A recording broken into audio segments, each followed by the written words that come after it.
to everybody, depending on where you are in the world, perhaps even good morning. Again, it's a pleasure to be here again twice in one day to talk about some fantastic topics and great events.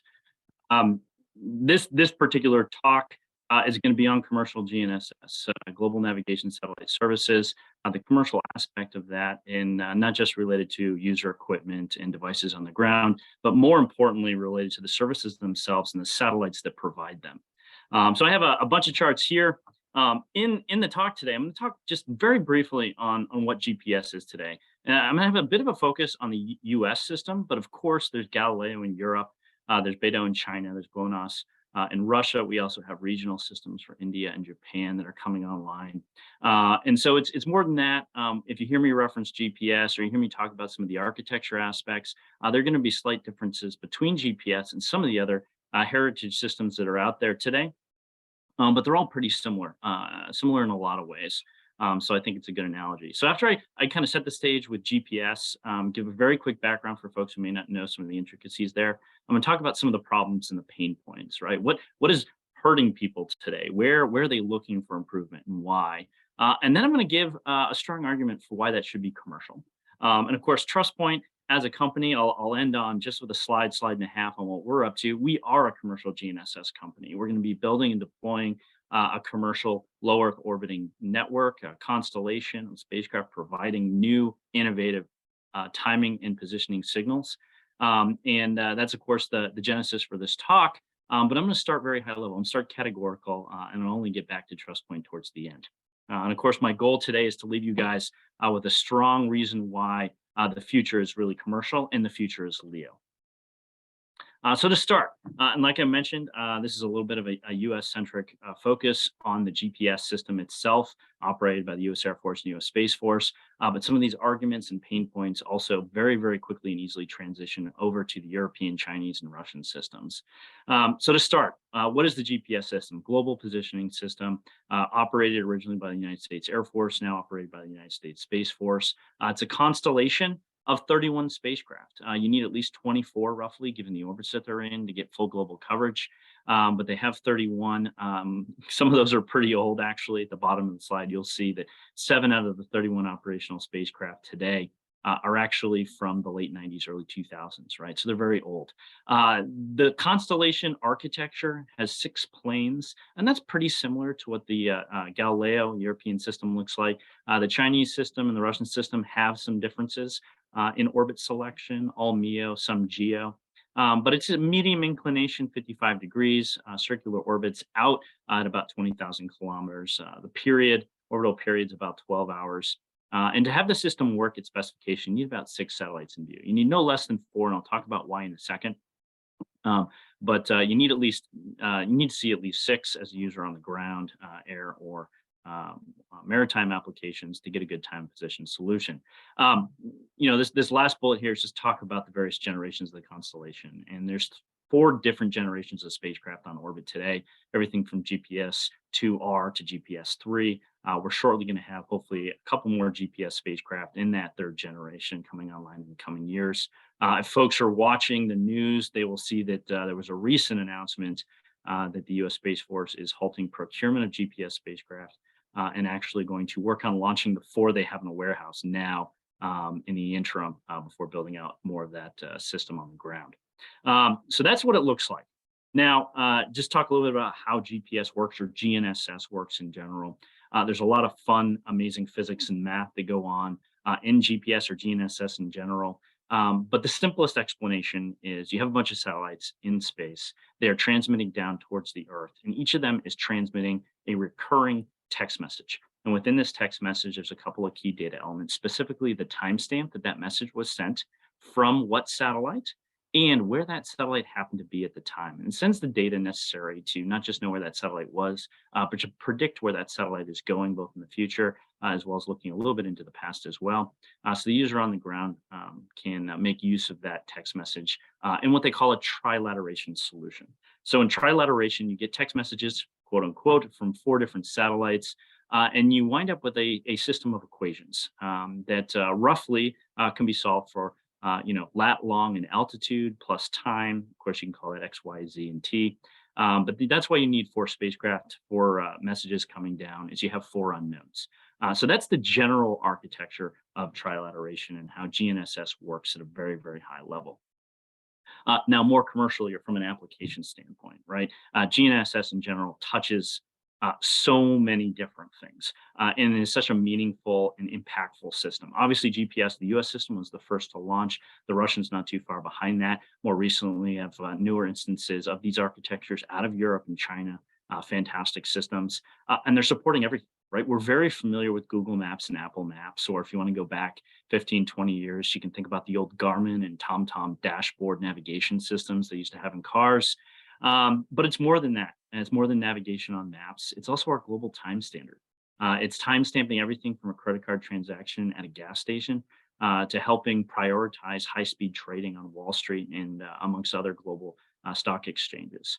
It is the time and synchronization standard for our power grids. So, how do you transfer large amounts of power from generation centers to markets? All comes down to your digital distribution network, and all those stations and those switching hubs are kind of properly synchronized using GPS. So it's big there.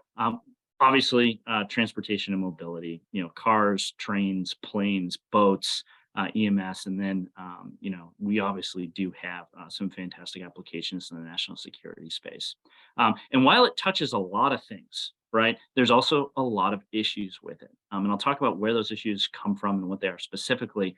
But I want to hammer home that these aren't issues that are in the academic community. These aren't issues that people are planning to have as a problem here in the near future. These things are here today, and we are feeling them. We're starting to feel them. The average person is starting to feel them, whether that's impacts to maritime trade and distribution in ports due to spoofing of GNSS receivers, or safety of flight operations for commercial aviation. And obviously, flight paths from Europe to Middle East have been severely impacted due to the conflict in Ukraine. But that actually extends further back due to the conflicts in Syria, and also, just all the way north along the Russian border. And then, of course, in the Pacific, the Asian Pacific as well. There's a lot of spoofing and jamming going on by a host of nations on both sides. And that impacts our civil commercial way of life, right? And so these aren't things that people are studying. These are things that you're actually feeling today. Maybe you're not feeling it directly, but come to Eastern Europe one day, try to fly around a little bit, talk to the EMS workers in Finland and Norway who have to deal with navigation problems in their ambulances, and you'll see that these are urgent. Now, if we take those issues one step further and just get a little bit into the technical portion of this, we like to at TrustPoint we like to talk about the problems in four sets. The first set has to do with accuracy, and this is both in time and position, right? And the GPS system out of the box today is 1 to maybe 5 meters, depending on your environments and how fast you're moving, right? Those similar metrics also apply to the Chinese, European, and Russian systems. Today, just due to some coverage gaps, GLONASS is a little weaker. Due to some newer technology choices, Galileo and Beta are actually a little bit better than GPS from the civil commercial standpoint. But we're still talking meters out of the box. Now, you can go off if you've got a ton of money, go off and procure precision GNSS, right? And this has been a major industry over the past 15 to 20 years. Agriculture, mining, some early applications in aviation. But when I say, if you've got the money, I really mean if you've got the money. These types of receivers are hundreds, if not thousands of dollars. And then you often have to go off and subscribe.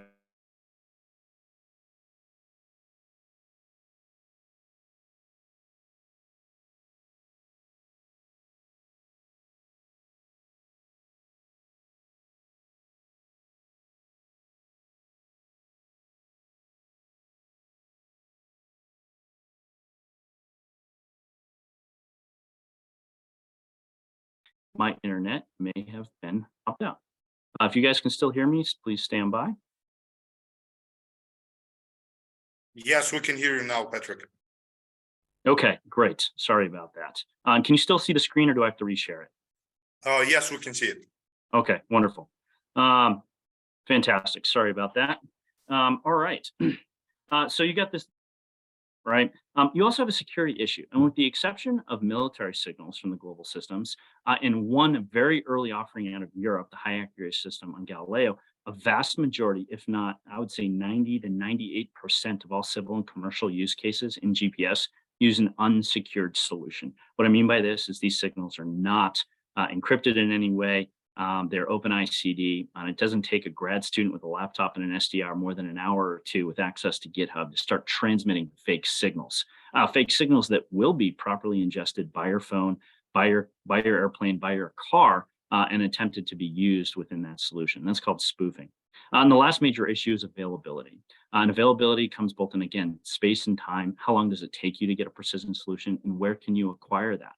Can you acquire it in Eastern Europe today with the jamming and spoofing in and around Ukraine? Maybe not. Also, can you get it deep in urban canyons? That's a big one, especially if we start talking about self-driving cars and robotic delivery. And so these are issues. We have to solve all four of these issues to really kind of enable a lot of next-gen applications and secure the applications we have already today. Um, Now, well, when I look at those problems and folks say, okay, I actually have a point solution for each of those, Patrick. I will agree with you. There are point solutions. Like I mentioned, if you got a lot of money, you can go off and get precision. Also, if you have a lot of money, you can get security by doing sensor fusion or adding an INS or different types of other sensors into that system. And if you want very high availability, again, you can use other sensors and other things to have that availability. But again, it's going to be expensive again, and it's not necessarily going to be secure. So the results of today's heritage GNSS systems is, for the most part, you get to pick one. You either get to pick low cost, high performance, or secure. Sometimes you can pick two, but you can never pick all three. And that's where I guess TrustPoint in particular and commercial GNSS have a fantastic role to play. So turning to that, let's talk about LEO commercial GPS or LEO commercial GNSS. What does that mean? We're not just talking about new satellites in low Earth orbit. It's a little more sophisticated than that. And it's the benefits that fall out of the backside of a handful of features of being in LEO and being commercial that all that value is derived from. So at TrustPoint, we like to think about this in two parts, a two-part solution. The first is on the left hand of the slide here. This is the infrastructure level, right? These are commercial LEO spacecraft. And when you're in LEO, you need a lot more spacecraft to provide global coverage, but the spacecraft can be a lot smaller and still provide a similar, if not greater, power level. Okay. And so that infrastructure is fantastic in that plus dB down there is intended to show that you being with LEO and being in commercial, you can increase that power. You also have some geometry benefits. The angular velocity across the sky, which I'll talk about in a moment, give you some great things. So being in LEO helps with that. And being in LEO also helps with field of view and some commercial kind of fun business cases around geographic differentiation of services. The other side of this two-part solution is the signal side. So innovative new signal structures, and this is both at the RF physical layer as well as the data layer. You have to innovate a little bit at the signal structure due to the low Earth orbit nature. You have higher things like Doppler. You also have different orbital mechanics that you have to account for. So there's going to be inherent requirements to change the signal structure. But beyond that, we can really change it a lot. We can improve it a lot. And if you look at the GPS system today, it's a fantastic system. These are very robust, resilient, high-performing spacecraft out in MEO. They're fantastic systems, but the civil commercial signals are rather old. The L1 signal that we all know and love is over 40 years old, right? It's a technology of the 70s for all intents and purposes. Even L5, which is the new signal, and there's equivalents in Galileo and Beto and such. Even L5 coming out to GPS, the newer GPS spacecraft, is over 20 years old in its conception. It was conceived of in the late 90s. The ICD for that L5 signal was published in the early 2000s, and it took the better part of the last 2 decades to get that deployed. So there's some great impacts there. And so if you can innovate on those signal structures, you can do some fun stuff. And I'm going to talk about those, these kind of feature sets and benefits over the next handful of slides. So here they are, right? It's the same 6 on the previous slide that come out of that two-part solution. Signal power, encryption and authentication, frequency diversity, angular velocity across the sky, geographic differentiation, and the last one is advanced data elements. And I'll hit, I think in this presentation, I got 5 out of the 6, but hopefully I give you a few more pointers on the last one as well. Let's talk about signal strength for a moment, right? RF signals dissipate the farther they travel, right? It's called path loss or free space loss. And so a signal that needs to travel 20,000 kilometers from an existing GPS spacecraft to Earth loses a lot of its power. Now, you can make up for that with more directional antennas and other things, but you can't get away from the fact that by the time the GPS signal reaches Earth, it's incredibly low power. very, very much down in the noise, as they say.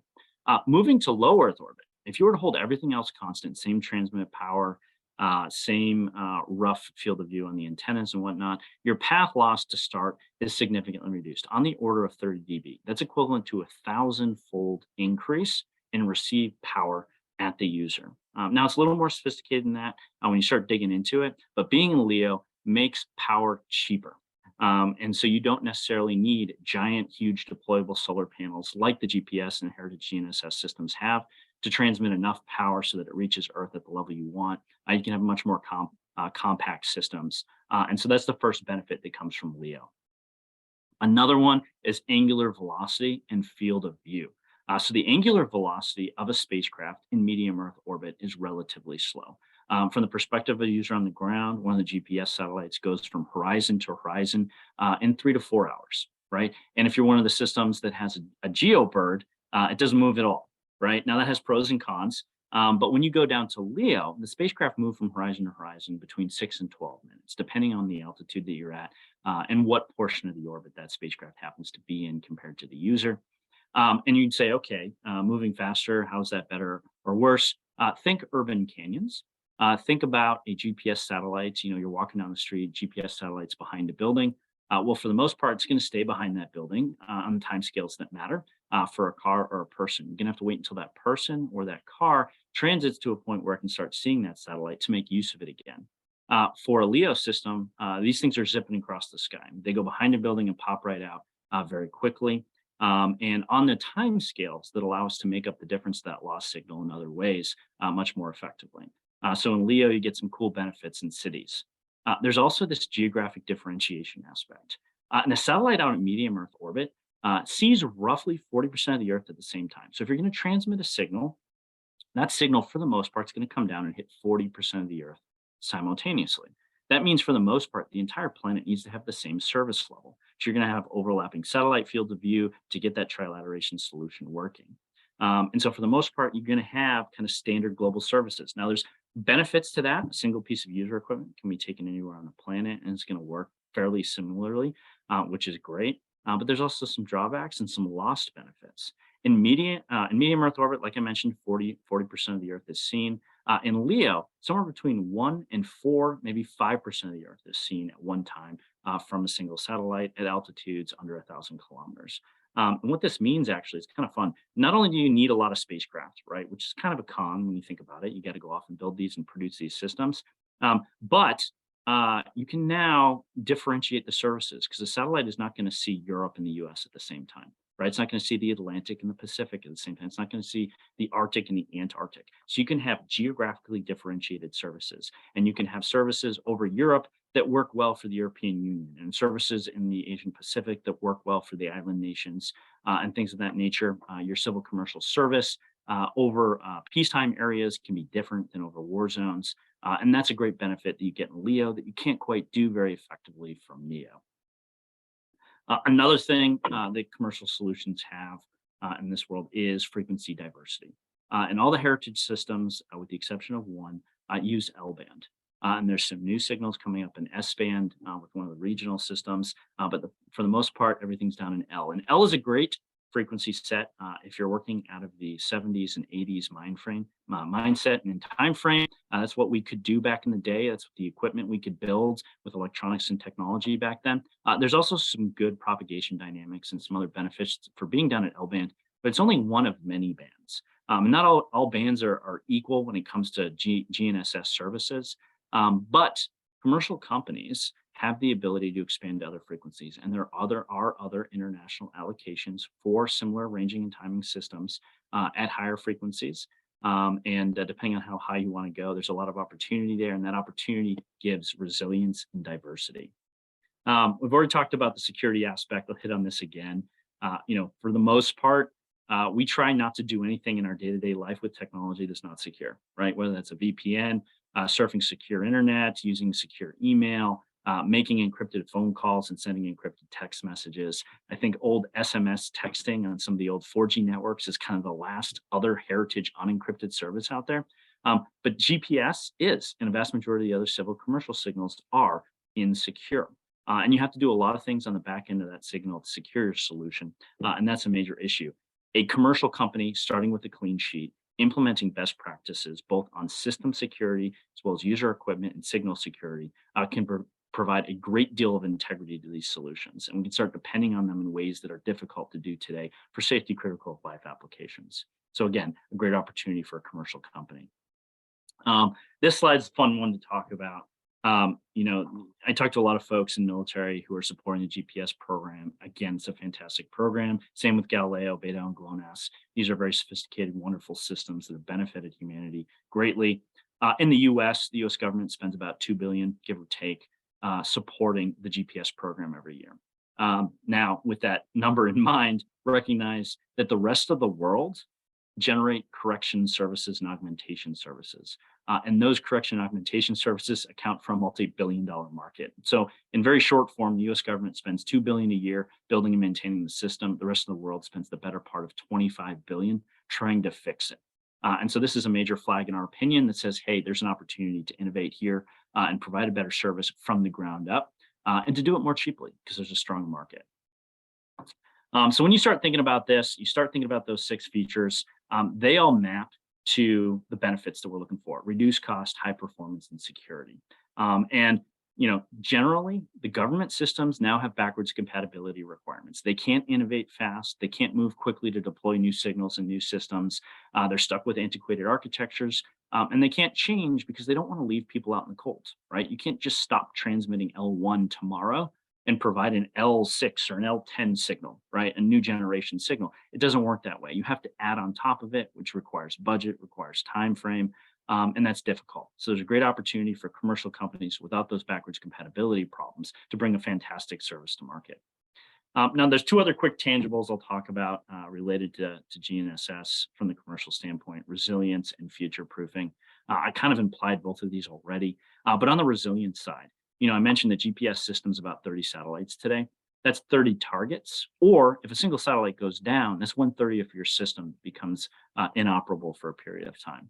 In a commercial LEO system, you're going to have on the order of 300 spacecraft. Single satellite goes down, it's a fraction of 1% of your overall system, and it should have a very minimal impact on your overall service level, right? Just a blip on a larger service capability.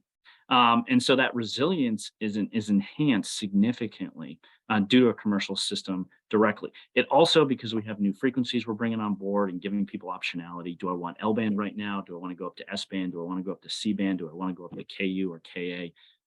That optionality also gives you responsiveness. If one of those bands is being jammed, you can go grab another one. On the future proofing side, we all know commercial companies innovate quickly. Right now, it does require capital, and you move fast, you often break things. But when you do that, you get into this nice virtuous cycle. And commercial companies have shown to be much better at this virtual cycle than government-operated programs. The government does innovate incredibly well, but it's a different flavor, and it's not a flavor that necessarily supports future proofing. And so a commercial company that can innovate and launch new satellites every couple of years, new technologies every couple of years, brings some great future potential to the market and to the users out there. There's also the cost aspect, just in 2 seconds here. The GPS satellites today, the cost has come down a little bit since the previous half generation. I think the most recent numbers is GPS Block 3 spacecraft. Just the spacecraft delivered on the ground is about $250 million. Add launch to that, in-orbit checkout and testing, as well as the ground infrastructure, very quickly gets to $500 million. And so it's a very expensive system because now you need, of those $500 million systems, you need 24 to 30 of them, right? So you're talking about a total price tag of about $15+ billion. On the commercial side, even though you need a lot more spacecraft, on the order of 300, they can be very affordable. Our current designs are on the order of 10 to 12 kilogram spacecraft. If you're familiar with CubeSats, that's about a 6U CubeSat with some decent sized deployable panels. But the price tag on those today have come down precipitously. We're talking about $250,000 per spacecraft. So you can deliver that entire system for less than $100 million. And that's a fraction of a single GPS spacecraft. And of course, you are going to have to replenish those spacecraft. So you've got a recurring contract going.